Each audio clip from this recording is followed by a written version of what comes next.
Declaro aberta a presente sessão com a proteção do senhor. Cumprimento meus eminentes colegas de bancada, os servidores da casa. Consulto já sobre a ata da sessão plenária 8.507. Se há alguma ponderação. Não havendo, proclamo aprovada.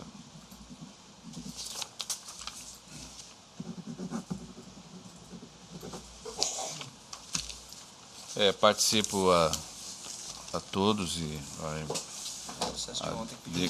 digno colega que o processo que o Dr. Ricardo Almeida pediu vista na sessão de ontem vai ser julgado somente respectivamente nas sessões do dia 26 do corrente mês. O relator nas sessões futuras, ou seja, 17 e 20, estará ausente. Então, esses processos, estou me referindo, são os de número 10.739 e o de 37.735. Todos eles foram da relatoria do colega desembargador Pedro Sakamoto, que deu início ao julgamento na sessão de ontem. A pedido do próprio relator, está sendo retirado de pauta o 2.5, que é o processo 76.511/2016, que é da relatoria do colega desembargador Pedro Sakamoto. Pois não.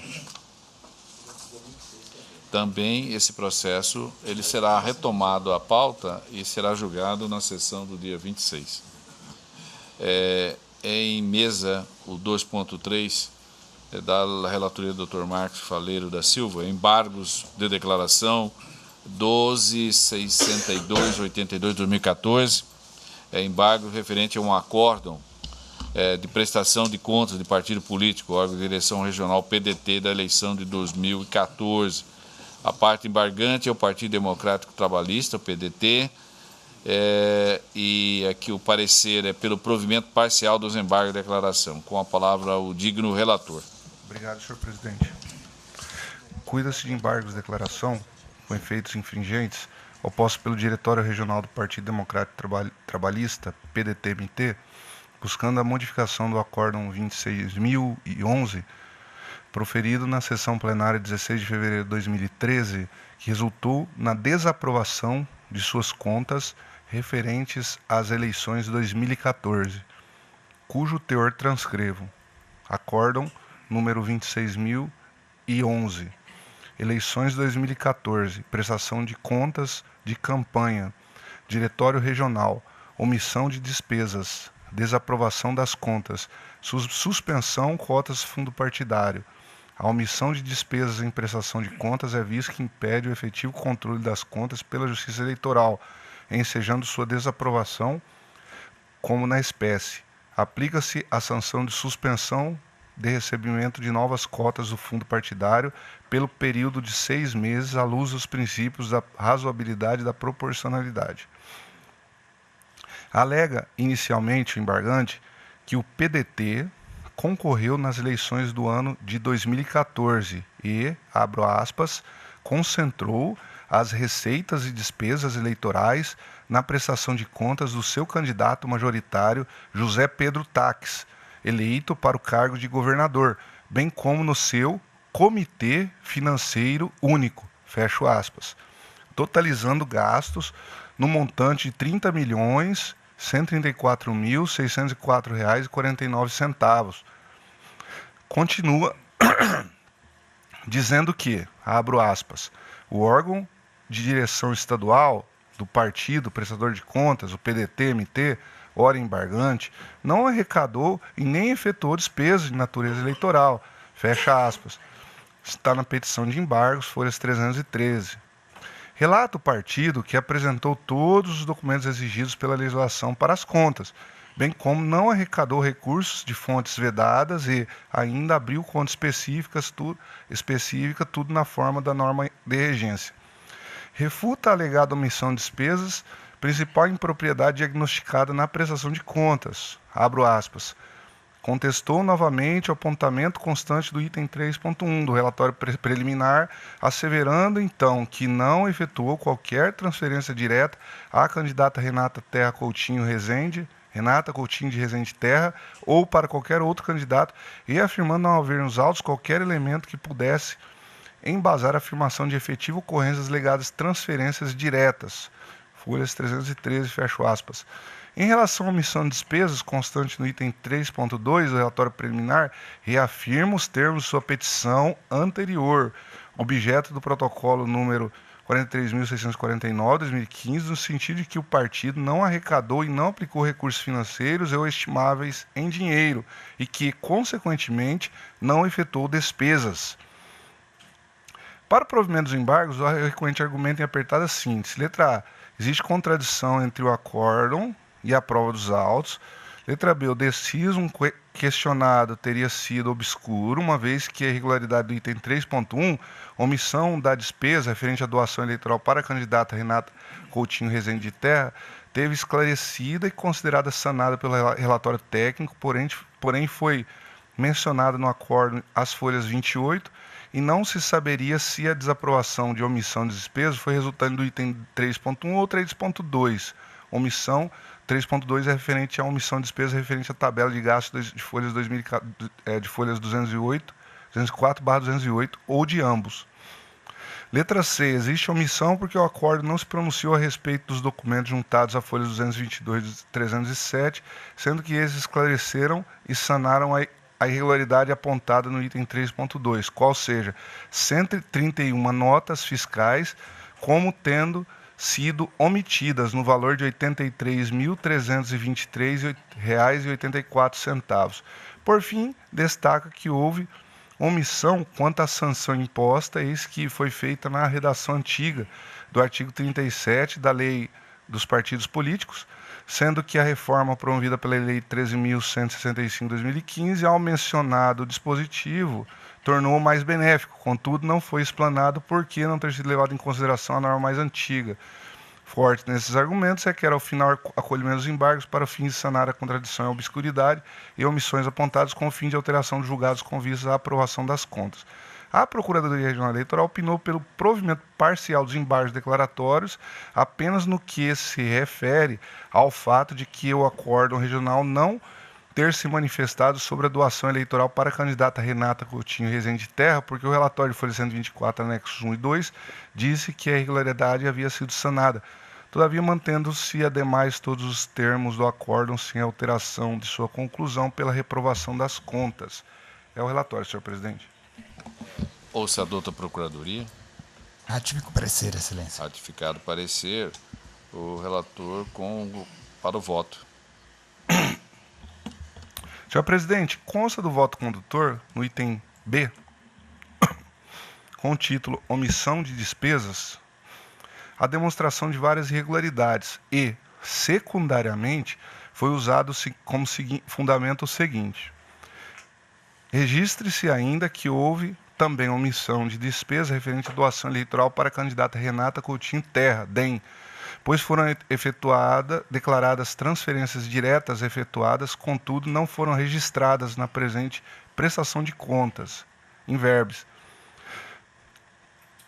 Digo eu, apesar de ser um argumento acessório, porque essa questão foi analisada em conjunto com outras omissões de receitas referentes a mais de 100 notas, no caso são 131 notas fiscais que totalizam R$ 82.323,84, é bem verdade que os 5 recibos eleitorais referentes a Renata Coutinho Rezende Terra não devem ser consideradas irregularidades para a reprovação das contas, porquanto, da emissão do terceiro parecer técnico, afere-se que a CCIA-TRE-MT relatou que as inconsistências apontadas nesse item foram esclarecidas, o que realmente não foi considerado pelo acórdão, havendo aqui uma omissão que passo a suprir. Observe o teor do relatório da CCIA-TRE-MT sobre a temática. Do disposto item, verificou-se que as informações da agremiação que houve problema operacional no sistema, razão pela qual as inconsistências foram esclarecidas. Continuo. As folhas 94, embora conste a direção estadual do PDT como doadora de recursos em dinheiro para Renata, verifica que os CNPJs informados pela candidata Renata são diversos CNPJ do partido, ou seja, lá constava PDT como doador, mas o CNPJ era uma terceira pessoa. Dessa maneira, ainda que a candidata tenha informado em sua prestação de contas que recebeu dinheiro do PDT, vê-se que tal afirmação não encontra ressonância nos autos. Assim, decoto do voto proferido o trecho concernente à omissão de despesa referente às doações eleitorais para a candidata Renata Coutinho Rezende Terra, conforme folhas 208. No entanto, em nada interfere a reprovação de contas, porquanto persistem outras irregularidades graves e bem fundamentadas no voto, tais como: não há informações acerca dos representantes dos prestadores de contas em alguns períodos. Letra B, omissão de despesas, mais de 100 notas. Letra C, extratos bancários não abrangem todo o período da campanha eleitoral. E também eu faço uma ressalva aqui, que o voto, ele apresentou indícios de movimentação clandestina de recursos, o famoso Caixa 2. De outro lado, o partido embargante diz que o acórdão foi omisso, contraditório e obscuro, porque, em dissonância com a prova dos autos, não saberia se a desaprovação de omissão de despesas foi resultante do item 3.1 ou do 3.2, que no caso o 3.1 é da Renata Terra, o 3.2 aqui é a omissão de despesa referente à tabela de gastos daquelas 131 notas lá. Ou de ambos, existe omissão porque o acórdão não se pronunciou a respeito dos documentos juntados, as folhas 222/307, sendo que esses esclareceram e sanaram as irregularidades apontadas no item 3.2, qual seja as 131 notas como tendo sido omitidas no valor de R$ 83.323,84. O embargante questiona em qual item do relatório técnico se funda a desaprovação das contas, se no mencionado 3.1 ou 3.2 do relatório técnico. Destaco que a desaprovação das contas, mesmo antes da decotação do item 3.1, doação eleitoral para a Renata Terra, era a medida que se impunha ante o conjunto da obra, justamente em face de outras graves irregularidades acima apontadas, em especial a omissão de despesas. O embargante alega que juntou documentos e sanou a irregularidade apontada, contudo, tais documentos não foram apreciados por essa Corte Eleitoral. Nesse passo, ao contrário do que diz, obviamente, o embargante, eu colaciono aqui uma decisão monocrática, no caso por mim exarada nos autos, quando apreciei a juntada tardia dos supramencionados documentos em decisão de folhas 220, os documentos de folhas 220/307, os quais o embargante menciona. E aqui eu peço licença a essa Corte para ler a decisão que proferi nos autos, monocraticamente. Vistos, etc. Cuida-se de prestação de contas do Diretório Regional do Partido Democrático Trabalhista, PDT-MT, atinente à campanha eleitoral 2014. O partido apresentou extrato de prestação de contas zerado às folhas, alegando que não arrecadou e não aplicou recurso financeiro ou estimável em dinheiro e, consequentemente, não efetuou despesas. A Coordenadoria de Controle Interno e Auditoria, em seu relatório preliminar de folhas, apontou a existência de omissão de despesa em inúmeras notas, ocasião em que foi aberta a oportunidade para o requerente sanar as irregularidades detectadas. Às folhas, a agremiação requereu a devolução do prazo de 72 horas para se manifestar sobre o relatório preliminar. Ao apreciar o pedido formulado, o nobre relator à época dos fatos deferiu o petitório, todavia o partido intimado do deciso não se manifestou. Encaminhados os autos à CCIA, o órgão técnico, em seu parecer conclusivo de folhas, opinou pela desaprovação das contas em mesa, em especial pela omissão de despesas. Na sequência, o feito foi incluído em pauta, oportunidade em que o diretório peticionou as folhas, requerendo que os autos fossem retirados da pauta e que lhe fosse concedido mais 10 dias para manifestar acerca do relatório preliminar. O insigne relator à época dos fatos deferiu a dilação do prazo. Após notificado, o partido apresentou documentos e justificativas.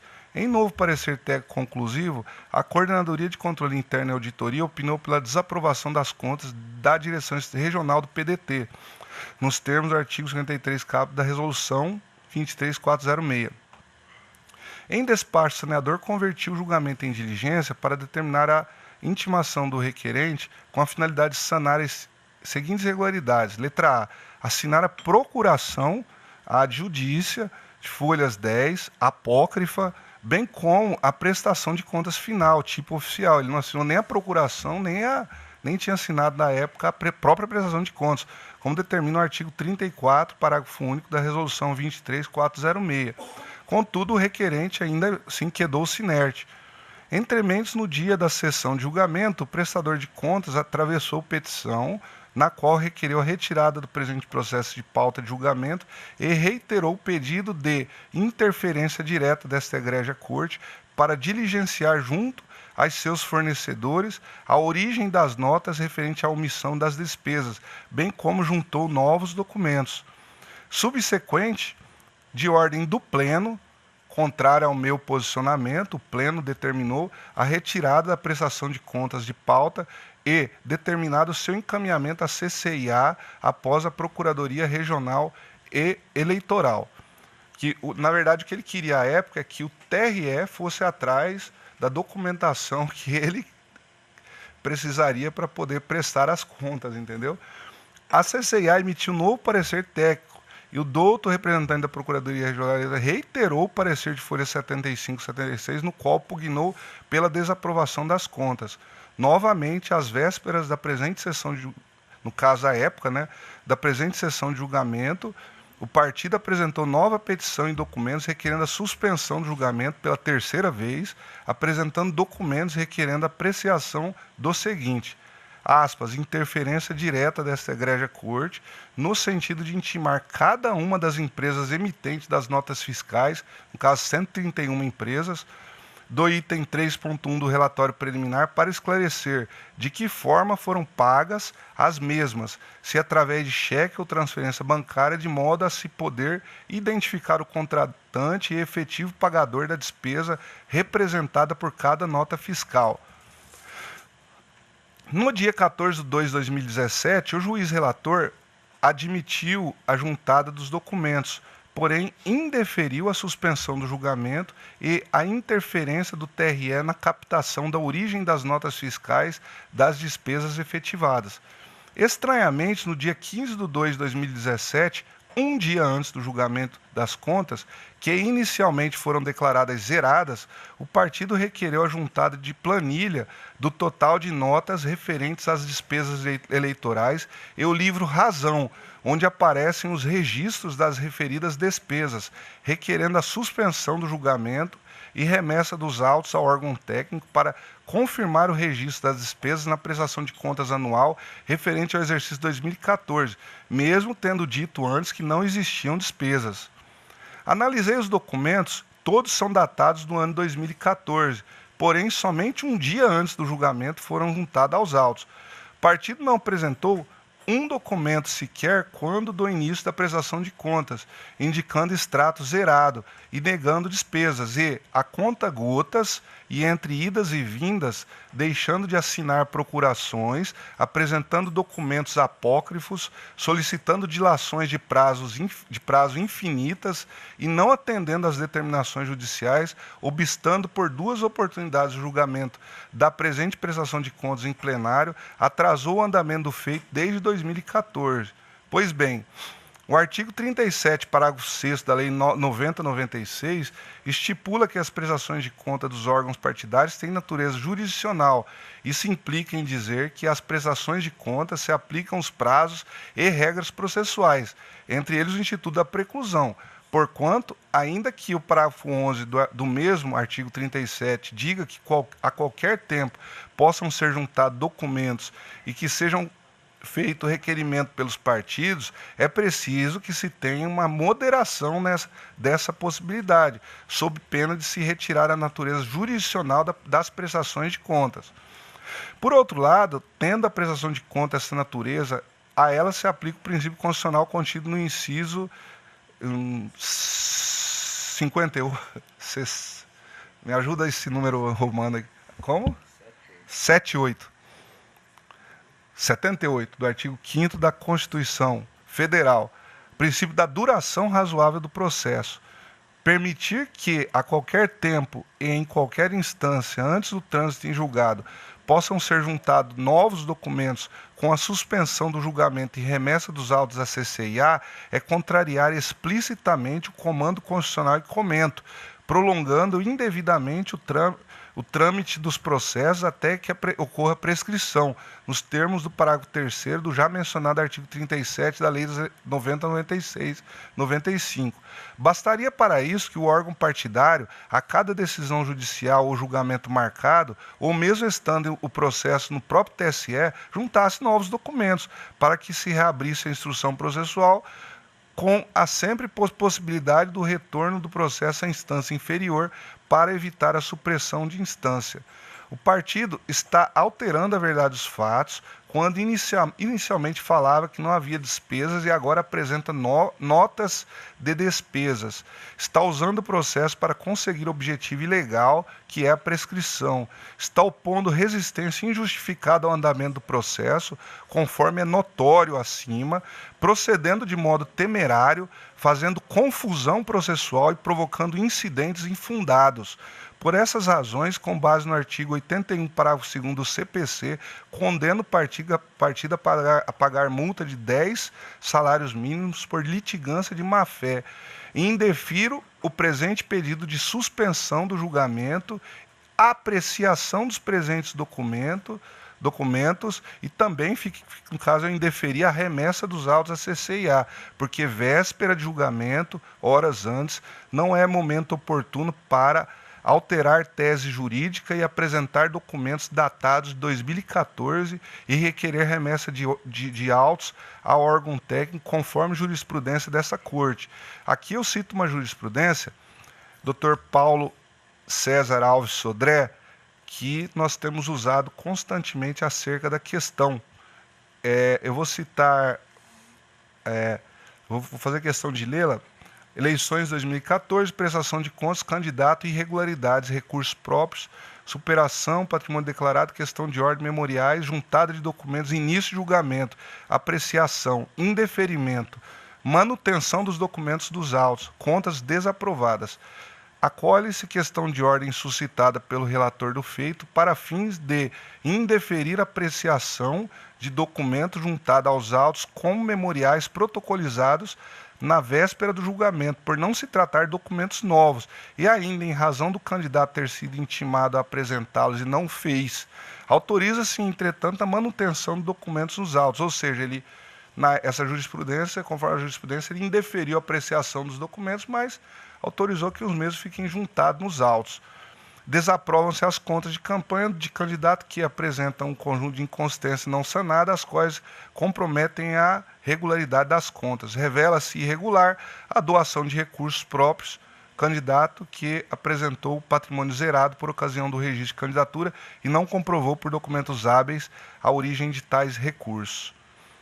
Está aqui a decisão do Dr. Paulo, e eu segui, indeferir a apreciação dos documentos, indeferir a suspensão de julgamento, indeferir a remessa dos autos CCIA, mas, acompanhando a jurisprudência dessa Corte, apenas mantive o documento nos autos. Essa decisão proferia as folhas 220 a 223 verso, e, obviamente, os grifos não tem no original. Continua o voto. A decisão ela é didática. Indeferiu-se a apreciação dos documentos, conforme decisão acima. Contra tal decisão, caberia ao embargante ingressar com agravo interno, nos termos do artigo 1021 do CPC. Contra a decisão proferida pelo relator, diz o CPC, caberá agravo interno para o respectivo órgão colegiado, observados quanto ao processamento as regras do regimento interno do tribunal. Constata-se que o partido quer enfrentar decisão monocrática do relator via embargos declaratórios e, para piorar, senhor presidente, interposto contra outra decisão, que é a decisão de folhas 200/213, que é a decisão que desaprovou as contas, fora do tempo e das hipóteses do artigo 117 do regimento interno, que se passa a citar.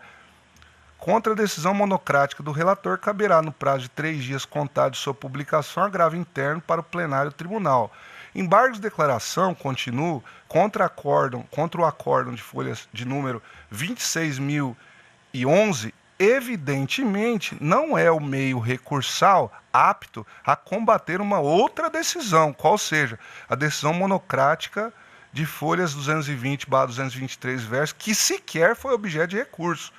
A ciência do embargante da decisão monocrática é inequívoca, conforme folhas 323 e seguintes, tanto é que ele está combatendo essa decisão via os presentes embargos. E ele mencionou essa decisão também na sustentação oral na época do julgamento dos embargos. Interessante mencionar aqui a preclusão da decisão de folhas 220/223, porque não foi contraposta via agravo interno, ao tempo e modo devidos, incidindo aqui o disposto nos artigos 550 e 507 do CPC, que façam menção ao 505, que nenhum juiz decidirá novamente questões já decididas relativas à mesma lide, com as exceções dos incisos 1 e 2, que não é o caso. Cito o 507, que é vedado à parte discutir no curso do processo as questões já decididas, a cujo respeito se operou a preclusão. Cita aqui uma jurisprudência mencionada pelo Nelson Neri Júnior, que o processo anda para frente, sob o regime de preclusões.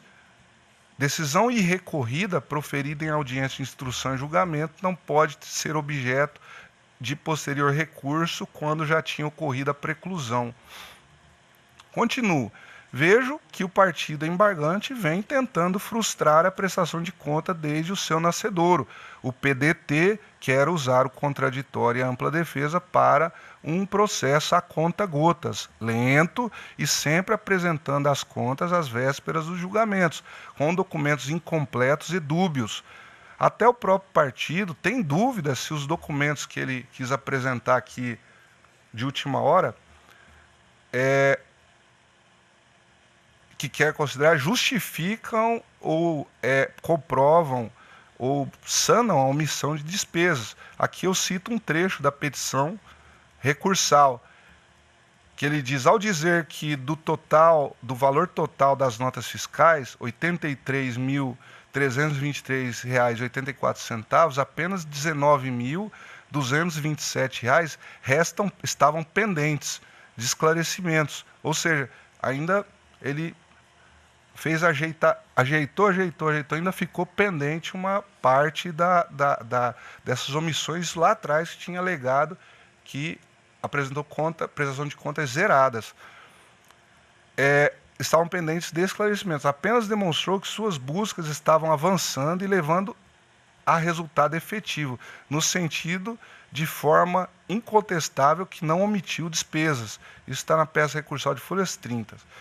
Continuo. E se o acórdão tivesse sido contra a prova dos autos, como disse o embargante, que ele alega também que o acórdão foi contra os autos e usa os embargos com relação a isso, teríamos aqui um suposto vício de julgamento, que é erro injudicando, né? Logo, o recurso cabível não é, por evidente, os embargos de declaração. Embargos de declaração não é recurso cabível em face de erro injudicando, cuja impropriedade, no caso, é manifesta à luz do artigo 1022 do CPC. Por derradeiro, restou analisar a alegada questão da omissão quanto à sanção imposta. Argumento embargante que a sanção imposta, suspensão de 6 meses de recebimento de novas cotas do fundo partidário, não teria mais razão de existir, porquanto tal imposição foi realizada com a redação antiga do artigo 37 da Lei dos Partidos Políticos, sendo que a reforma promovida pela Lei 3.165, ao mencionar dispositivo, tornou mais benéfico. Contudo, não foi explanado o porquê não ter sido levado em consideração a norma mais antiga. É que a norma antiga, que foi usada em consideração, vigia a época dos fatos, implicava a suspensão das cotas do fundo partidário. E a nova redação, ela implica uma sanção apenas de devolução da quantia apontada como irregular, mais multa de 20%. Bom, melhor sorte não assiste ao embargante, não há omissão quanto ao ponto indicado. Com efeito, a tese suscitada não encontra guarida no sistema jurídico legal pátrio, pois tal intento encontra um óbice. Sancionamento constitui-se norma de direito material. É disso, pois, que há dupla regência para a questão da aplicabilidade das normas no tempo, direito intertemporal. os artigos 1045 e 1046 do Código de Processo Civil, normas de direito processual, artigo 6º da Lei de Introdução das Normas do Direito Brasileiro, que são as normas de direito material. E é nesse último regramento que devem ser enquadradas as sanções à desaprovação das contas da lei, no caso, a lei dos partidos políticos. Tal compreensão do ordenamento jurídico é válida para todos os ramos de direito pátrio, inclusive ao direito eleitoral, que nesse particular assemelha sensivelmente ao direito administrativo sancionador e, consequentemente, aproxima-se de algum modo do direito penal, mas não se confunde. Veja-se o pronunciamento do Tribunal Superior Eleitoral em tema correlato, quando afirma a aplicabilidade de sanções vigente à época dos fatos ocorridos.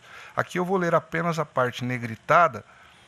No tocante à questão da pretensa aplicação do princípio da retroatividade da lei mais benéfica, já manifestou TSE que as alterações promovidas pela Lei 13.165/2015, em especial no artigo 37 caput da Lei 90.96/95, terão aplicabilidade apenas nos exercícios 2016 seguintes. Isso aqui é o TSE no agravo regimental em agravo de instrumento número 1116, ministro Henrique Neves da Silva. Continuo. Não é diverso o entendimento deste regional em tais casos. Aqui eu cito uma jurisprudência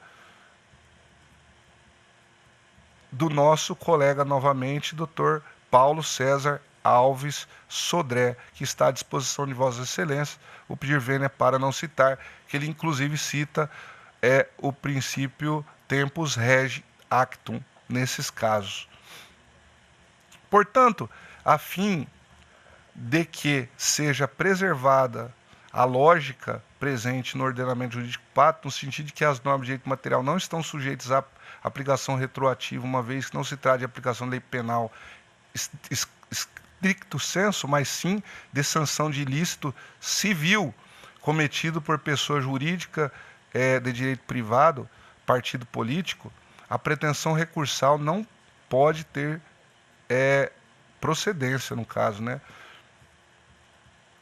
Com essas considerações, em consonância com o parecer ministerial, conheço dos embargos opostos pelo Partido Democrático Trabalhista, PDT-MT, e dou-lhe parcial provimento apenas para decotar do voto o trecho alusivo à omissão de despesa referente à doação eleitoral à candidata Renata Coutinho Rezende Terra. Todavia, em nada interfere na reprovação das contas, haja vista que as outras omissões apontadas persistiram, mantendo assim intactos os termos do acórdão ora objurgado. É como voto, senhor presidente. O relator, então, está encaminhando o voto em consonância com o parecer ministerial para acolher parcialmente os embargos de declaração. Como vota o digno colega Dr. Ulisses Rabanedo? Senhor presidente, eminentes pares, inicialmente eu gostaria de parabenizar o nosso colega Dr. Marcos Faleiros pela didática e pela profundidade do seu voto com relação à apreciação dos embargos de declaração. No entanto, queria fazer só uma ponderação relacionada à questão dos novos documentos. Ao que parece, numa decisão muito bem fundamentada e que eu concordo inteiramente, foi negada a apreciação dos documentos horas antes do julgamento e indeferido a suspensão do julgamento da prestação de contas. De modo que, ocorrendo o julgamento da prestação de contas, me parece que realmente seria impossível ao embargante agravar regimental daquela decisão, porque a prestação de contas já teria, então, uma decisão de mérito que ocorreu horas depois desta decisão que foi proferida. Então, a parte só teria a via dos embargos de declaração até para questionar aquela decisão que indeferiu a apreciação dos documentos. Então, eu creio que seria o caso de darmos provimento aos embargos de declaração com um pouco mais, uma extensão um pouco maior, para que aquela decisão que Vossa Excelência proferiu, indeferindo a apreciação dos documentos, passe a constar do acórdão, né? Decisão que eu reafirmo, eu concordo inteiramente até pelos substanciosos fundamentos. No entanto, nós reconhecendo e consignando esta decisão no acórdão, a parte terá, obviamente, direito a questioná-la através do recurso cabível às instâncias superiores, né? Só faço essa ponderação porque entendo que está perfeito, ela deveria ser desafiada através do agravo interno. No entanto, ela foi proferida horas antes do julgamento do mérito. Então, a parte, se nós entendermos que agora ela não pode revisitar aqueles fundamentos, nós estaremos dizendo que esta decisão, inevitavelmente, ela ficaria sem recurso, né? Então, apenas com essas considerações, eu até consultaria o relator e também gostaria de ouvi-lo, se não seria o caso de darmos provimento aos embargos numa extensão um pouco maior, para que essa decisão monocrática de Vossa Excelência passe a fazer parte do corpo do acórdão. Eu vou fazer uma indagação ao nosso sempre professor e presidente do Tribunal Regional Eleitoral, se o julgamento, é uma questão jurídica até, eu indago, se o julgamento no caso da prestação de contas, impediria ou obstaculizaria a interposição do agravo interno, ou não. Eu realmente teria que estudar a questão, porque se for assim, aí eu concordo que o doutor Ulisses tem razão, entendeu? Se ou não, aí é uma questão que aí o pleno teria que se discutir. Mas eu concordo também com o doutor Ulisses, porque não pode existir no ordenamento jurídico decisão sem poder ter recurso, né? Entendeu? Entendeu? Só para entender essa dinâmica que o doutor Ulisses levantou, no voto aqui consta que foi proferida decisão monocrática e consta que a ciência dessa decisão é inequívoca, as folhas tais, e não houve interposição de recurso. Eu só não estou entendendo essa dinâmica aí, cronológica, digamos assim, entre o proferimento da decisão monocrática, que indeferiu, aplicou multa de má-fé e tal, Sim. E a data do julgamento foi assim, dos embargos ou da própria prestação de contas? Prestação de contas. A dinâmica é assim. Entre a decisão monocrática e o julgamento da prestação de contas. 24 horas. Ah. É que assim, ia ter o julgamento e vinha a petição com os documentos, entendeu? Essa dinâmica veio se seguindo, né? Esse último caso foi da mesma forma. A ciência dele veio obviamente em plenária, que quando da sustentação, acho que o doutor Ricardo estava presente nesse julgamento, o doutor Rodrigo também, veio aqui em plenário o julgamento. Da outra vez foi igual. Então, em plenário, ele tomou conhecimento que havia sido monocraticamente indeferida a pretensão de suspensão. Isso. Foi submetido ao plenário na época, eu não me recordo. Se foi submetido ao plenário, estaria superada essa questão. Da juntada desses documentos, a decisão não faz menção, o acórdão não faz menção. Eu posso pedir o processo, checar, mas é quase 100% de certeza que eu li o acórdão. Esse voto foi feito há tempos atrás, mas eu peço, podia trazer o processo? Porque veja bem, a preocupação do doutor Ulisses, pelo que não faz menção o voto da análise dos documentos. Teria dito que nos embargos que ela já estaria no acórdão, né? E não na decisão monocrática. Sim, né? Sim. Eu lembro que eu li o voto, e o voto não faz menção a esses documentos, entendeu? A preocupação de Vossa Excelência seria no sentido do recurso especial, né? O pré-questionamento. A preocupação minha é que a parte, se nós reconhecermos aqui que essa decisão restou preclusa na decisão monocrática, o que o advogado da parte vai fazer? Ele não pode mais questionar isso quando ele realmente não teve a oportunidade de questionar. Porque veja bem, em primeiro lugar, o questionamento do Dr. Marcos Faleiro fez no sentido da possibilidade de entrar com o agravo interno após o julgamento do mérito da prestação de contas. Eu entendo impossível porque nós estaríamos dizendo que caberia um recurso contra uma decisão monocrática quando o julgamento do mérito já estaria proferido. Não tem qualquer sentido. Se houvesse, inclusive, um agravo regimental contra uma decisão monocrática e sobreviesse o julgamento do mérito, o agravo regimental, ou agravo interno, ele restaria prejudicado. É como um agravo de instrumento contra uma decisão interlocutória que sobrevém o julgamento de mérito. O questionamento da interlocutória ele acaba ficando prejudicado. Esse é o primeiro ponto. Segundo ponto que eu quero trazer. Se o relator à época, ao invés de decidir monocraticamente, trouxesse essa questão ao plenário como questão de ordem, decidida de maneira colegiada, a parte teria como questionar esses fundamentos através do recurso especial.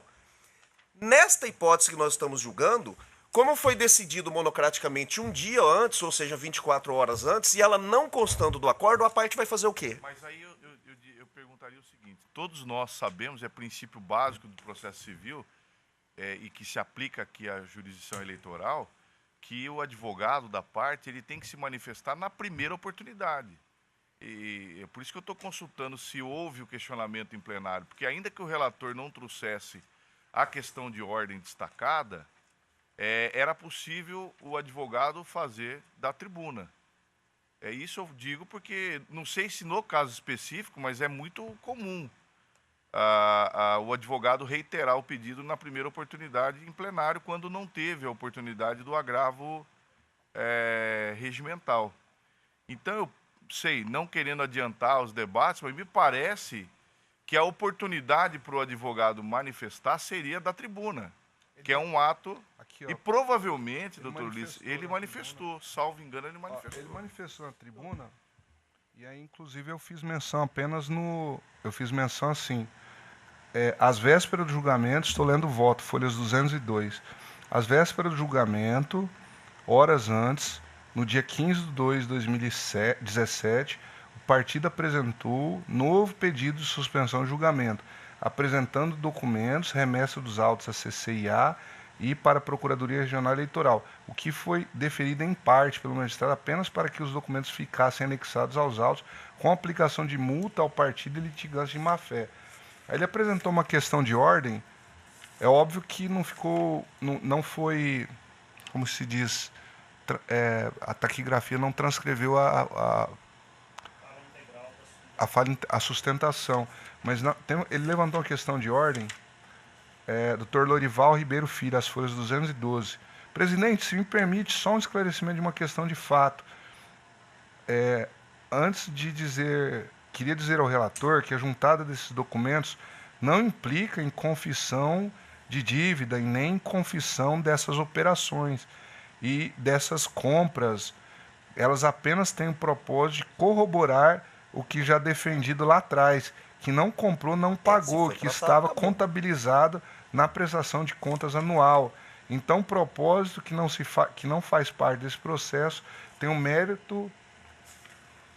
mero propósito de comprovar uma declaração que não foi aceita lá atrás e agora se refaz. Queria deixar claro isso e reafirmar a tese de que não há incidência da preclusão, entendeu? Ele afirmou isso. E aí foi levado a julgamento o processo e a decisão manteve aqui, a decisão ficou mantida nos autos. O tribunal decidiu por essa questão de ordem levantada por ele?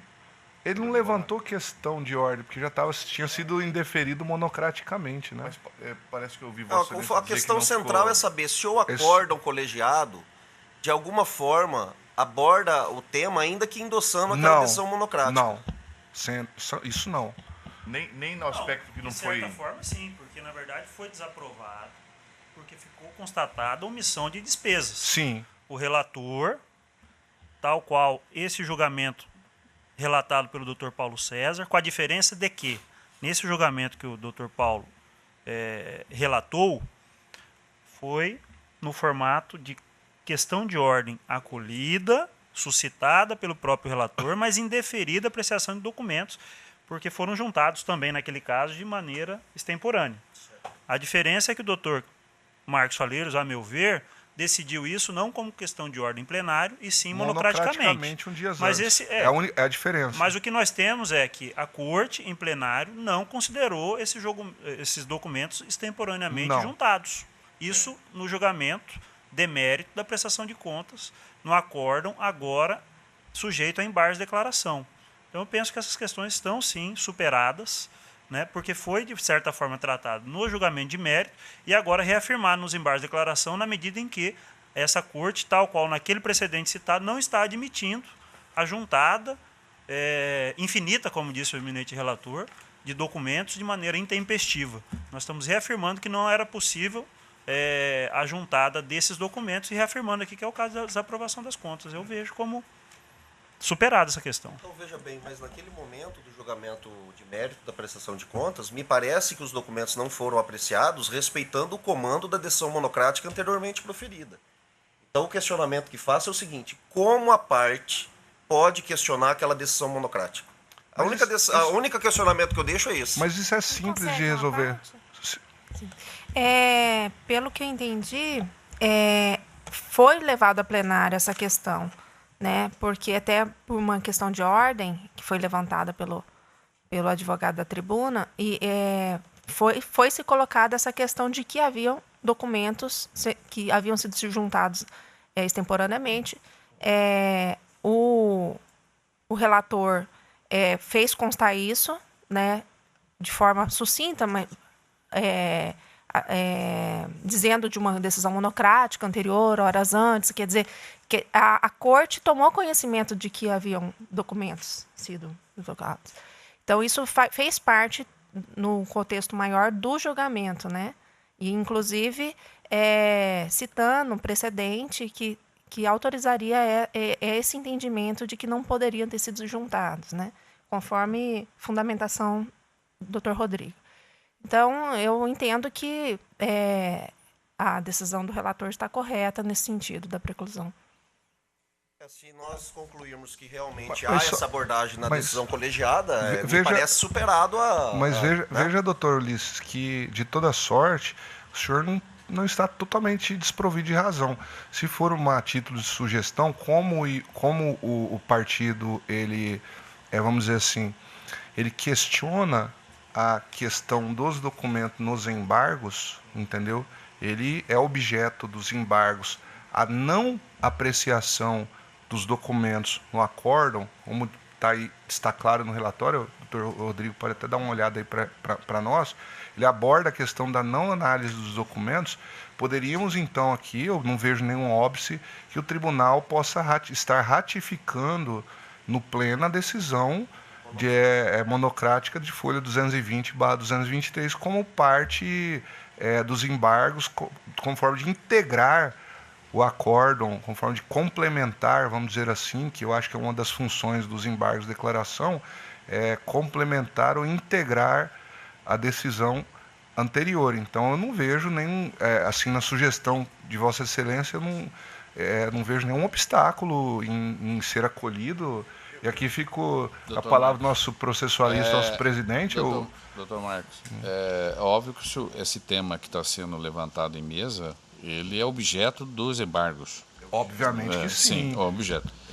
Então seria prudente esse tribunal, porque pela própria natureza jurídica deste recurso que foi aviado, que se acolha, obviamente não é na sua integralidade, porque há outros pontos que ele buscou também o aclareamento, não é isso?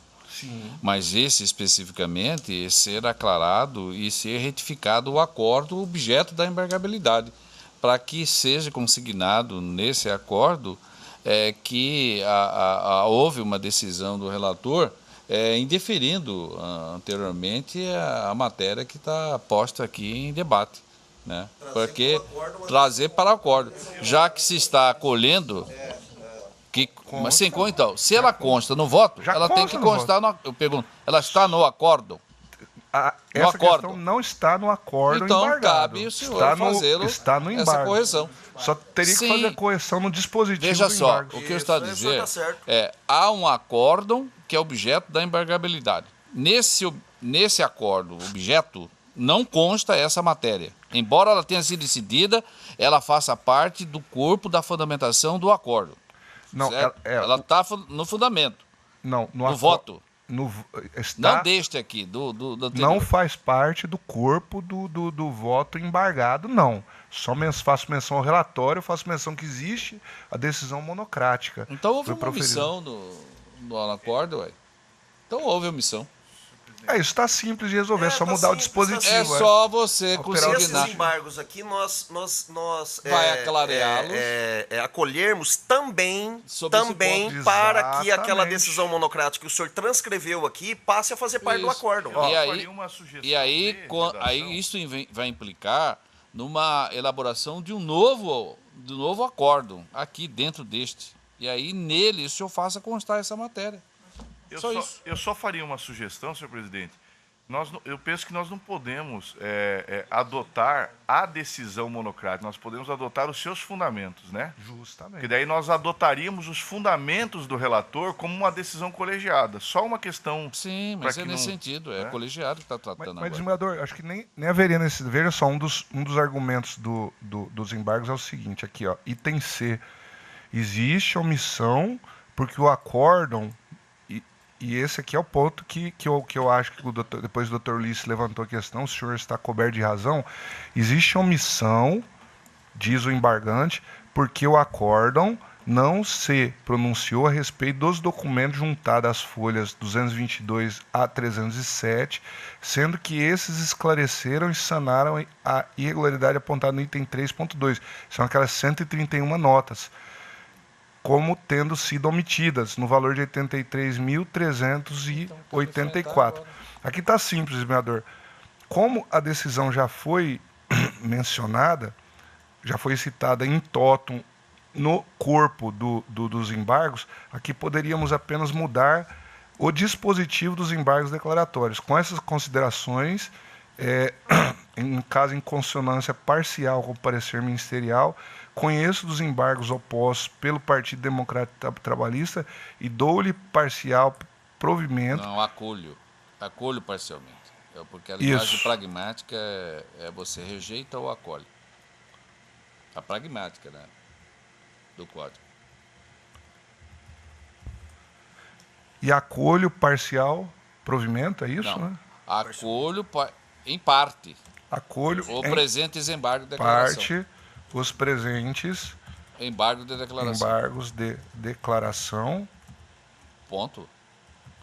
Aí só que antes disso o senhor tem que consignar como será o novo acórdão a ser lavrado.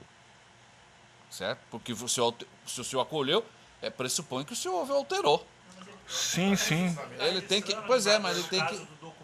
Não, é quando você acolhe os embargos, aí ele passa a ter a seguinte redação. Onde o senhor está acolhendo. Sim, mas veja aí bem, o acordo vai ser isso daí, lavrado assim, com uma nova redação. A partir do instante que ele fala que houve omissão sobre a apreciação dos documentos, Eu vou elaborar no caso em gabinete. nos embargos, no julgamento dos embargos, Já o relator vai consignar. Realmente não foi apreciado, por quê? E vai vir com os fundamentos da decisão Isso, monocrática. aí passa a seguinte redação. O senhor tem que dizer qual é a redação que vai ser definitiva desse acordo, para que seja objeto de eventual recurso extraordinário. Aí ó, desembargador, para Quando você decotar. dá o provimento aos embargos, você tem que trazer. Se você deu, então como que ele passa a ser? Você tem no ano passado, que foi publicado. Como que vai ser esse novo acordo? Isso aí você tem que constar nesse... Ele está fazendo constar no dispositivo, isso que eu quero ressaltar. Com relação à doação daquela senhora, suprindo aquela omissão, e agora suprindo a omissão com relação aos documentos também. Os fundamentos da decisão Está consignando. e ratificar. Como que aquele acordo vai passar a ser? Na verdade, esse acordo, os embargos, ele é um novo fundamento da decisão. Na verdade, é aquele mesmo com os acréscimos dos fundamentos constando dos embargos. Passa a ser.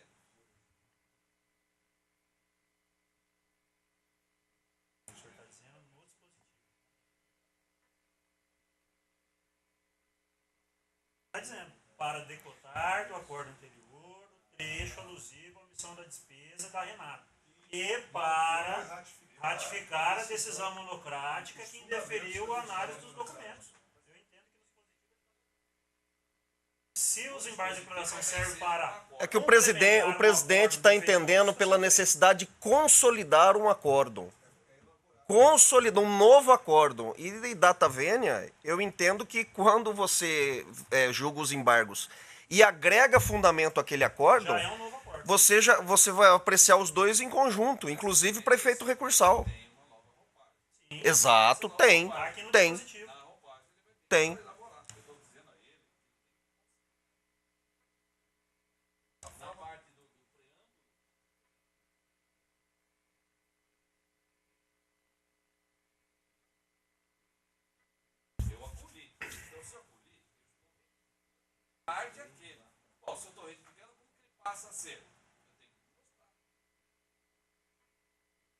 E aqui no dispositivo, presidente, ele está dizendo, ele vai passar a ser com o decote, é o mesmo acordo, com o decote do trecho alusivo à omissão de despesa e acrescido no acordo os fundamentos, está bem claro. Está bem claro. Está resolvido.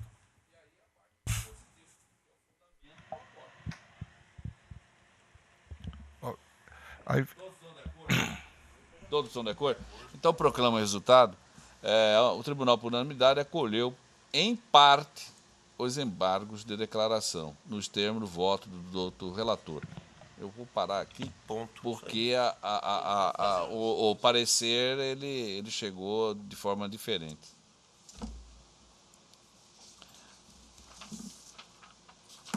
Em seguida, em mesa, o 2.4, processo 46.658/2016, é um recurso eleitoral, prestação de contas de candidato, cargo de prefeito, Bom Jesus do Araguaia, da relatoria do colega desembargador Pedro Sakamoto. O recorrente é o Marcos Roberto Reinert e a parte recorrida é a Marcilei Alves de Oliveira. O parecer é pelo provimento parcial do recurso. Há uma questão prejudicial do cerceamento de defesa. Com a palavra o digno relator. Obrigado, senhor presidente.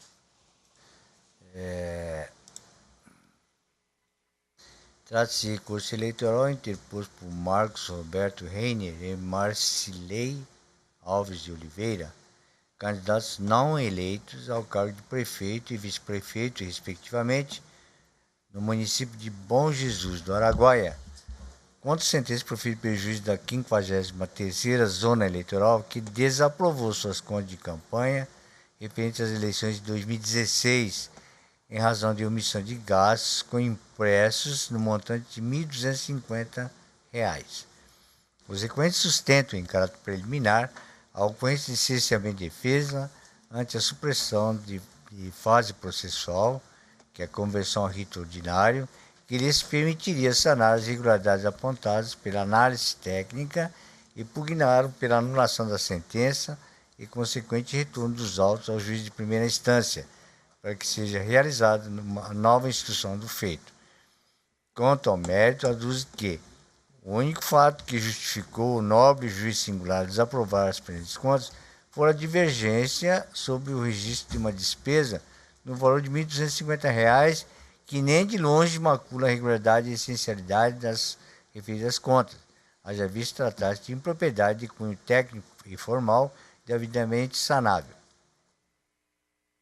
Os recorrentes também afirmam que não contrataram ou realizaram a referida despesa com a gráfica Millennium e que poderiam comprovar tal alegação se tivesse sido oportunizado prazo nesses autos. Entretanto, caso este tribunal entenda pela subsistência do ilícito, pugne pela aplicação dos princípios da proporcionalidade e razoabilidade no conjunto da contabilidade apresentada. Ao final, requer o provimento desse recurso para que seja aprovado por Tribunal de Contas em exame, ainda que com a anotação de ressalva. O Ministério Público Eleitoral, atuante na instância de origem, apresentou as contrarrazões que estão juntadas às folhas, por meio dos quais suscita preliminar de intempestividade recursal e, no mérito, manifesta pela manutenção da sentença. Por sua vez, a adulto Procurador-Geral Eleitoral opina pela rejeição das preliminares arguidas e, quanto ao mérito, manifesta-se pelo provimento parcial do recurso para que as contas sejam aprovadas com ressalvas. É o relatório. Ouça-se adulto Procuradoria. Ratifico o parecer, excelência. Ratificado o parecer, desembargador Pedro. O senhor para o voto. Preliminar de intempestividade do recurso. O Ministério Público Eleitoral, que atua perante a instância singela, suscita a questão preliminar alusiva ao ocorrência de intempestividade do recurso manejado por Marcos Roberto Renner e Marcilei Alves de Oliveira. Aduz o órgão ministerial que os prazos processuais continuam a fluir apesar do recesso forense, voltando a correr, prorrogando-se até o próximo dia útil, ou seja, dia 9 de janeiro de 2017, em que pese já ter transcorrido o trido, este prazo prorrogou-se até a abertura do serviço do cartão eleitoral, dia 9 de janeiro. Dessa forma, o recurso em análise foi protocolado em 10 de janeiro de 2017, às 11 horas e 26 minutos, portanto, intempestivamente. Como se disse, o prazo para a interposição do recurso eleitoral contra decisão proferido pelo juiz eleitoral nos feitos de prestação de contas de candidato é de 3 dias, contada a publicação no Diário Oficial, conforme disposto no artigo 30, parágrafo 5º da Lei 9.504/97. No presente caso, a decisão combatida foi publicada no dia 19 de dezembro de 2016. Portanto, um dia antes do início do recesso forense e da suspensão dos cursos dos prazos processuais estabelecidos no artigo 220 do Código de Processo Civil. Eu transcrevo, vou poupar da leitura. Assim, a contagem do lapso recursal somente seria iniciada a partir do dia 21 de janeiro de 2017. Entretanto, os requerentes anteciparam-se e já no dia 10 de janeiro de 2017 protocolizaram o apelo na sede do cartório eleitoral, conforme o carimbo lançado às folhas. Aplica-se ao caso a regra do parágrafo 4º do artigo 218 do novo Código de Processo Civil, ao qual determina que, aspas, será considerado tempestivo o ato praticado antes do termo inicial do prazo, restando preenchido deste modo o referido pressuposto processual.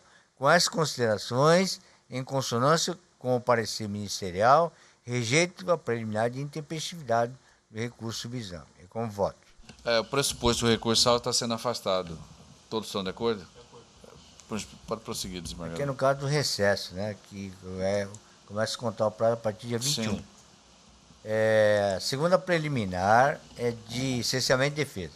Os requerentes aduzem questão preliminar de cerceamento de defesa, consistente na supressão de fase processual, conversão do rito para o rito ordinário, e na falta de intimação para apresentar prestação retificadora, causando prejuízo efetivo.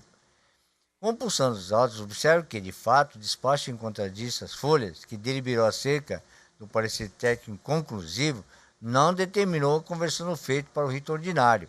Entretanto, nessa oportunidade, o magistrado de primeiro grau determinou a intimação dos prestadores de contas para que, no prazo de 3 dias, manifestassem acerca das irregularidades apontadas.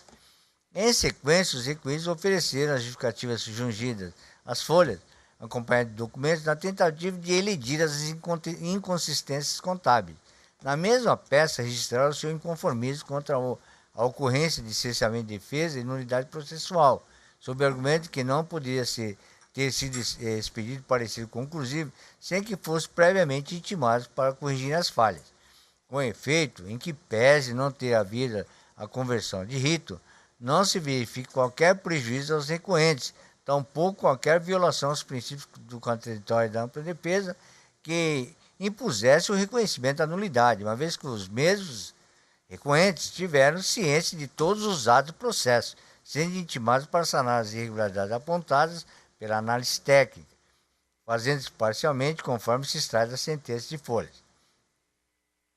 Aplica-se quanto aos termos da nulidade o princípio de paz de nullité sangrifique, ao qual dispõe que somente se declara a nulidade de um ato processual quando houver efetivo prejuízo à parte, sendo certo que, no vertente caso, não ficou evidenciada qualquer lesão ao direito de ampla defesa dos requerentes ou mesmo à marcha processual. Diante do exposto, em consonância com o parecer ministerial, afasta a preliminar de cerceamento de defesa suscitada pelo requerente. É como voto. A prejudicial de cerceamento de defesa está sendo também afastada pelo digno relator. Todos estão de acordo? Prossiga, por gentileza, desembargador. Voto mérito. Conforme relatado, cuide-se de recurso eleitoral ajuizado por Marcos Roberto Henner e Marcilei Alves de Oliveira, candidatos não eleitos ao cargo de prefeito e vice-prefeito, respectivamente, do município de Bom Jesus do Araguaia, contra sentença proferida pelo juiz da 53ª Zona Eleitoral, que desaprovou suas contas de campanha referentes às eleições de 2016. Consta da decisão objurgada que os requerentes omitiram gastos realizados com material impresso no montante de R$ 1.250, referente à nota fiscal número 3438, emitida por Gráfica Milênio, identificado em procedimento de circularização realizado pela Justiça Eleitoral. Detectada a falha pela análise técnica, os requerentes afirmaram que a contratação de matéria de campanha foi solicitado pelo Partido do Movimento Democrático Brasileiro e equivocadamente foi emitido no CNPJ do candidato. Apresentaram também, ou melhor ainda, cópia do termo de anuência da gráfica emitente, ratificando essas alegações. Em que pese os argumentos apresentados pelos requerentes, entendo que persiste a irregularidade, porque consta da sentença que, aspas, no processo de prestação de contas do Partido Democrático Brasileiro, de Bom Jesus do Araguaia, processo militar, protocolo e tal, não há qualquer menção acerca de gastos contratados com a referida empresa no valor de R$ 1.250. Nada obstante, ainda que restasse comprovar que a despesa foi realizada pelo órgão partidário, é certo que os requerentes, eventuais recebedores do material gráfico doado, deveriam ter registrado nessa prestação, conforme estabelece o artigo 5º, 6º, combinado com o 55 da Resolução 23463 de 2015. Seria o caso, portanto, de desaprovação das contas ante o descumprimento da obrigação versada no artigo 48, inciso 1, a linha G da Resolução 23463 de 2015. Contudo, a omissão das despesas representa apenas 1,42% do total de gastos realizados pelo requerente, conforme o extrato de prestação de conta final, que informa um montante de R$ 87.894,22, devidamente prestado e formalmente irregular. Dessa maneira, é imperioso reconhecer que a prestação de contas dos candidatos deve ser julgada irregular por esse sodalício, com anotação de ressalva, uma vez que a irregularidade representa percentual ínfimo em relação ao contexto da campanha, e incapaz de ensejar por si só a desaprovação das contas diante da aplicação do princípio da razoabilidade e da proporcionalidade.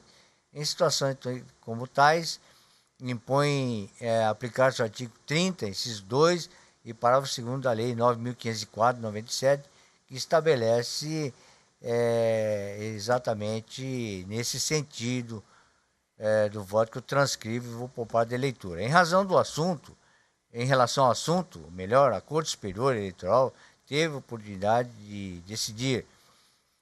Vou ler aqui só apenas a parte negritada. A jurisprudência dessa Corte é no sentido de permitir a aplicação dos princípios da razoabilidade e da proporcionalidade aos casos de prestação de contas de campanha em que a falha apontada nas respectivas contas não compromete a sua regularidade.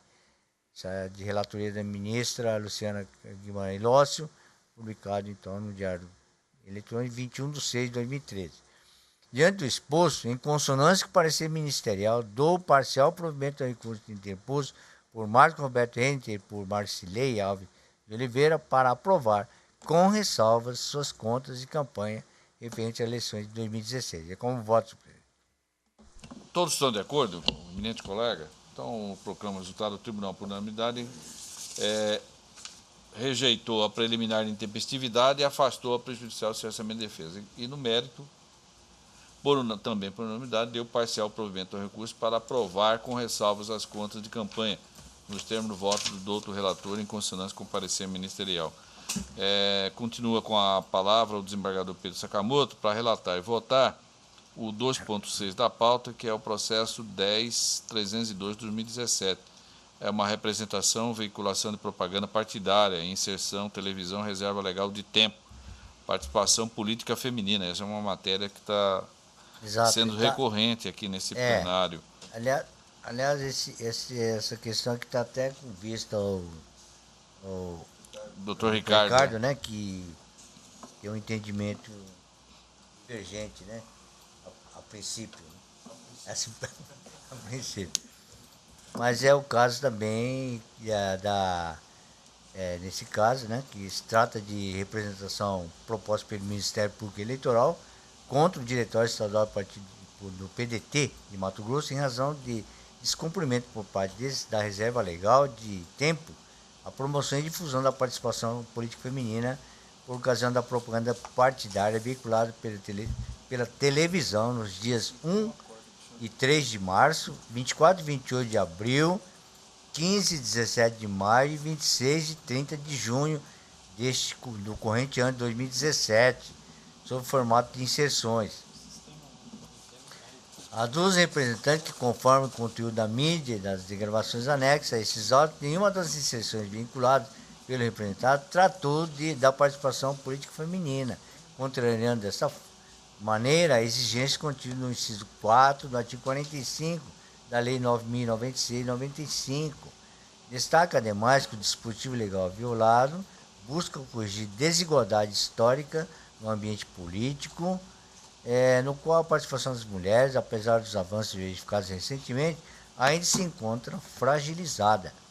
Por conta do acima exposto, postula a condenação do representado na sanção prevista no artigo 45, parágrafo 2º, inciso 2 da Lei 9.096/95, com a consequente cassação do direito de transmissão que faria jus no semestre seguinte, equivalente a 5 vezes o tempo irregularmente utilizado, totalizando 12 minutos do seu tempo de televisão. O representado, por sua vez, ofereceu defesa no seno da petição, se encontra as folhas, na qual postula a improcedência dessa ação eleitoral, alegando que o descumprimento só ocorreu em razão da dificuldade financeira, impossibilitando assim que o partido produzisse novo material com a nova veiculação, tendo esse que se utilizado o material anteriormente produzido pela direção nacional do partido, ou seja, os VTs que já foram veiculados em momento pretérito. Os representantes ofereceram alegações finais, que estão juntadas às folhas, aduzindo que nenhuma razão acompanha o requerente, o representado, uma vez que as mídias produzidas pelo Partido Nacional estão igualmente sujeitas ao cumprimento da reserva legal, devendo preencher a cota feminina imposta. Reiterou também os pedidos de informação na extrajudicial.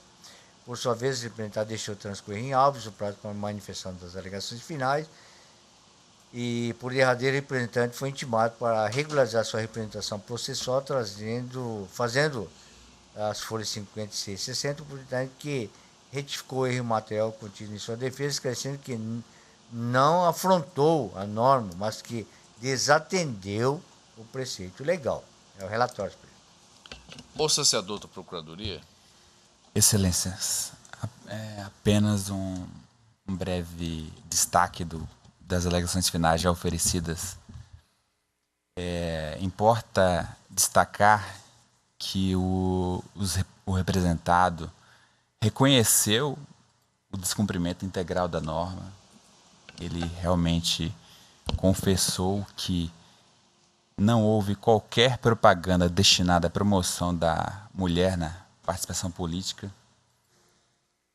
Ele apenas opôs uma defesa indireta, eu diria assim, no sentido de que haveria dificuldades financeiras e que por isso teria repetido o que foi destacado, o que foi produzido pelo Diretório Nacional. Acontece que a norma inscrita no artigo 45, parágrafo 2º, inciso 2º da Lei 9.096/95, ela também se aplica ao partido em âmbito nacional. Ou seja, ele repetiu a transgressão à norma que foi executada pelo Diretório Nacional. De forma que, a meu ver, não socorre ao partido político, ao diretório estadual, a escusa apresentada. Por essa razão, pelo descumprimento total da norma prevista no artigo 45, parágrafo 2º, inciso 2º da Lei 9.096 de 95, a Procuradoria Regional Eleitoral, considerando-se a previsão de que deveria ocorrer a reserva de 20% e essa reserva não ocorreu, pedimos a cassação total do tempo de TV e, no caso, a inserção de rádio do partido político do semestre subsequente. Essa é a manifestação, Excelência. Agradeço. A palavra, então, com o relator. Obrigado, presidente. No caso em análise, o partido não fez nenhuma inserção da propaganda feminina. E não fez nada, não fez nenhuma reserva desse tempo para propaganda, né? Para promover a participação feminina na política. E a lei, nesse caso, é bem clara, né? Ela diz que deve-se ter essa reserva de 20% para a promoção e difusão da participação feminina na política, conforme estabelece o artigo 10 da Lei 13.165 de 2015, e calculado pelo total de inserções veiculadas no semestre. Sendo assim, todos os partidos que usufruem do seu direito de veiculação gratuita estarão sujeitos à reserva da norma para promover a participação feminina, com base no artigo 49(2) da Lei 9.096/95, artigo 10 da Lei 13.165 de 2015, respectivamente, que eu transcrevo.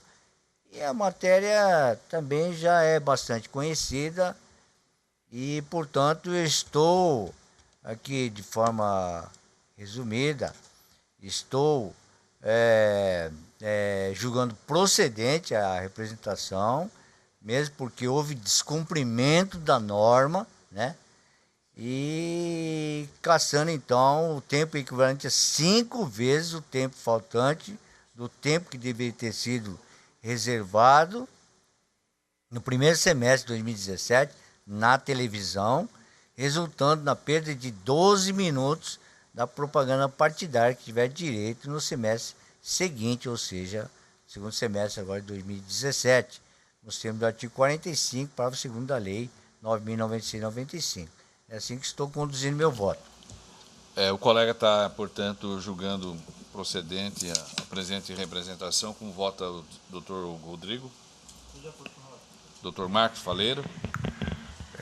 Senhor presidente, na última sessão, salvo engano, o doutor, excelentíssimo doutor Ricardo, ele disse que teria um novo estudo acerca do tema a ser apresentado.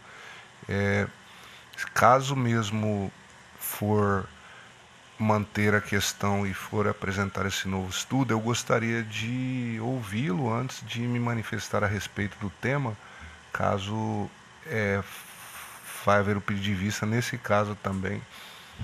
O senhor vai pedir vista ou ele vai pedir? Não, senhor, que é uma situação semelhante, ele solicitou vista. O senhor está sugerindo ao doutor Ricardo que peça vista. E aí o senhor aguarda. É que eu gostaria de ouvi-lo. Na verdade, o Ricardo, até como, ao que me parece, como disse o nosso corregedor, não é que ele tem um posicionamento divergente. Me parece que o doutor Ricardo veio com uma construção que me parece muito pertinente, nós podemos nos debruçar sobre ela, é que muitas vezes você caçando, por exemplo, 5 vezes, que é a sanção, tá?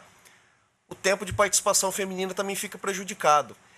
Então, é de se pensar, sim, né, na sanção, mas reservado a participação feminina também sobre esse período em que está sendo caçado o tempo de televisão. Senão a participação feminina também fica prejudicada. É uma sanção porque elas não estão aparecendo na propaganda e elas também sofrem a sanção. A finalidade da norma é assegurar o tempo mínimo de 20%. Nesse caso não é nem cota de gênero, é cota específica do gênero feminino, né? É diferente, por exemplo, no caso de candidatura, né, que pode ser 30% de qualquer gênero, né? Nesse caso é da participação feminina. Então, o patamar é o mínimo que o senhor aplicou, né? A lei fala 5 vezes. Não, a lei faz essa previsão de aplicar 5 vezes mais o tempo que não foi destinado a essa participação da feminina na política. A lei ela é específica. Olha, não fez, é 5 vezes mais o tempo, né, que é caçado no semestre subsequente. Então eu entendo que nós não temos como dizer, senão nós vamos estar legislando aqui, o tempo do semestre mudando a lei, também o que do que foi entendo que não há possibilidade de nós alterarmos o que está na lei. né? O que talvez... Eu não posso inovar o que não está previsto na lei. A lei fala o mínimo de 5 vezes? Exatamente. Mas como você vai alterar, então? Mas aí o que é possível, senhor presidente? Não tem... O que eventualmente é engessado. possível é manter a punição no total, mas que esse total não seja descontado a cota de gênero. Eu estou dando um passo adiante sem descumprir a norma. Não, tudo bem. Isso já está Mas adiantando isso é voto ou não, algo que o senhor despertou? A linha de análise é essa. Eu vou continuar, vou até me manifestar e vou pedir vista do presidente Rizal. Todos aguardam? Para que a gente possa... Exceto o colega Rodrigo que já votou. Sim, mas o senhor pode rever o voto. Não tem...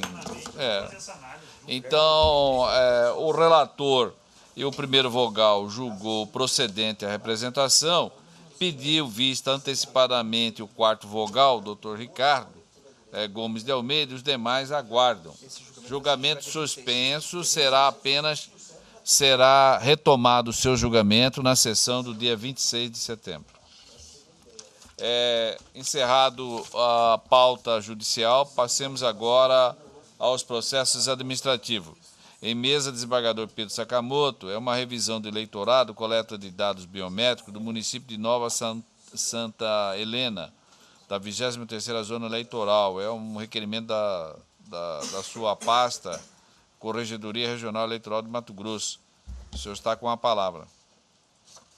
Obrigado, senhor presidente. Os juízes da 23ª Zona Eleitoral, com sede em Colíder, em cumprimento às disposições constantes das resoluções TSE 21.538/2003 e 23.440/2015, na resolução TRE-MT 1985/2017 e nos provimentos da Corregedoria Geral Eleitoral de número 17 de 16/12/2016 e número 9 de 3/8/2017, encaminhou esta Corregedoria Regional Eleitoral os presentes autos que cuidam da revisão do eleitorado com coleta de dados biométricos no município de Nova Santa Helena, realizado no período de 1º de junho de 2017 a 14 de julho do corrente ano.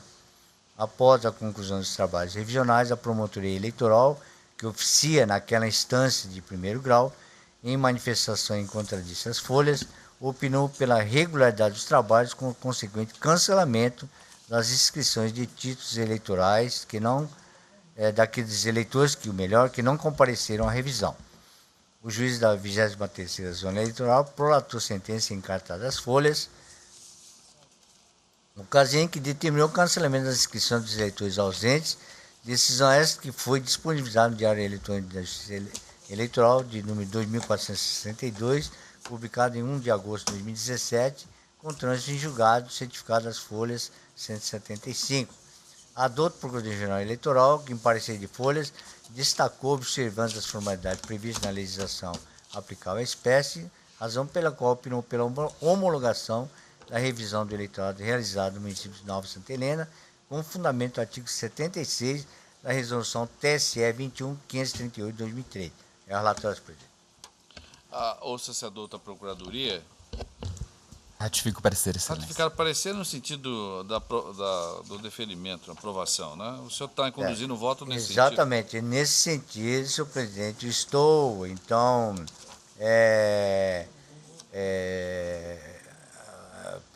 votando pela homologação dos procedimentos de revisão eleitoral com coleta de dados biométricos do município de Nova Santa Helena, com fundamento do artigo 76 da resolução TSE 21.538/2013 e artigo 23.2 da resolução TRE, uma daqui do nosso Mato Grosso, 1985/2017. Após o trânsito julgado do acordo, os autos deverão ser encaminhados à Corregedoria Regional Eleitoral para fim de registro da data da homologação da revisão do eleitorado no sistema ELO, bem como comunicação ao juiz da 23ª Zona, ao qual providenciará o processamento das inscrições eleitorais canceladas, mediante o lançamento do código ASE 469, com posterior observância aos procedimentos incertos do parágrafo 2º, artigo 25 da resolução TSE-MT, número 1985/2017. É assim que estou votando, senhor presidente. Todos estão de acordo com a homologação do procedimento de revisão do eleitorado? Então, proclama o resultado. Resolve os membros do tribunal, por unanimidade, homologar os procedimentos de revisão do eleitorado com coleta de dados biométricos do município de Nova Santa Helena, pertencente à circunscrição da 23ª Zona Eleitoral. Na sequência, em mesa, o 2.8 da minha relatoria é um processo administrativo de afastamento do juiz eleitoral da 6ª Zona, termo de posse sem efeito, designação do juiz eleitoral substituto para 6ª Zona de Cáceres, período de 11/7 até o 18/7, já até ocorreu. Apenas para a homologação da portaria. Todos estão de acordo? Então, está a unanimidade homologada essa portaria do TRE 319/217. Na mesma esteira, o assunto também é o 2.9, é o 12.208/2017, é um processo administrativo, afastamento de juiz, participação em curso, avaliação, 8ª Zona Eleitoral de Alto Araguaia, PAI 4082, o Dr. Pierro Faria Mendes, também houve uma portaria, eu consulto se todos chancelam essa portaria da presidência, que é com base na resolução 1803/2016, e a portaria, no caso aqui em tela, é a portaria 305/2017. Todos estão de acordo? Então está chancelada, portanto, homologada a presente portaria. Na sequência, o 2.10 é o 14.11.4, é um processo administrativo de regulamentação de política de comunicação social no âmbito do Tribunal Regional Eleitoral de Mato Grosso, que tem como requerente a ASCOM, Assessoria de Comunicação Social. É uma proposta que foi apresentada pela Assessoria de Comunicação Social, que pretende a instituição da política de comunicação social deste Tribunal Regional Eleitoral de Mato Grosso. A iniciativa encontra fundamentada nos preceitos constitucionais que regem a administração pública, notadamente o acesso à informação pública, regulamentado pela Lei 12.527/2011, normatizado no âmbito do Poder Judiciário pela Resolução CNJ 215/2015. Convém ressaltar que a proposição está alinhada com o planejamento estratégico deste tribunal, bem como observa as diretrizes eleitas pela gestão 2017-2019, constando a portaria do TRE 168/2017. E, finalmente, que a minuta da resolução foi aprovada pela assessoria jurídica. Essa é a síntese. Eu estou encaminhando o voto no sentido de aprovar. Foi encaminhado aos senhores uma minuta dessa resolução que institui a política de comunicação social no âmbito do Tribunal Regional Eleitoral de Mato Grosso.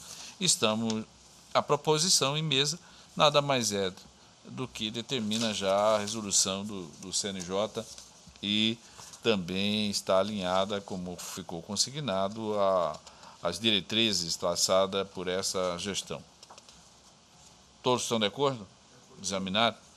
Então, proclama o resultado, resolve o mesmo tribunal, por unanimidade, aprovar a resolução que instituiu a política de comunicação social do Tribunal Regional Eleitoral de Mato Grosso. Nada mais havendo a ser debatido, e eu declaro, portanto, encerrada a presente sessão.